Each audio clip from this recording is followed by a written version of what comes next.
Yeah. Okay, so we are in the jungle, the Amazon rainforest. We're not meant to touch anything because it might have bullet ants or fire ants that are like very dangerous.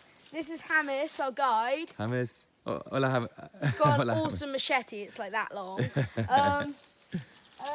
Yeah, it's And actually amazing. and where are we going to walk to now? We're going to We are going to the floodplains. Yeah, the floodplain. To swim? To swim. Let's go.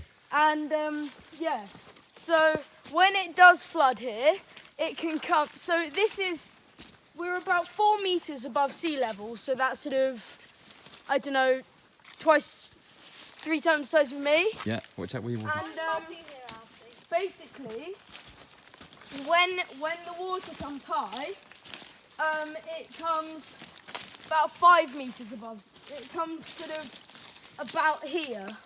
Okay. And back there, there's sort of like So everything a 4 floods. meter drop. Everything floods. Hang on to. Basically everything floods. I have to wear my pyjama socks because we need to put on long sleeve socks. For the midges and the mozzies. Just in case.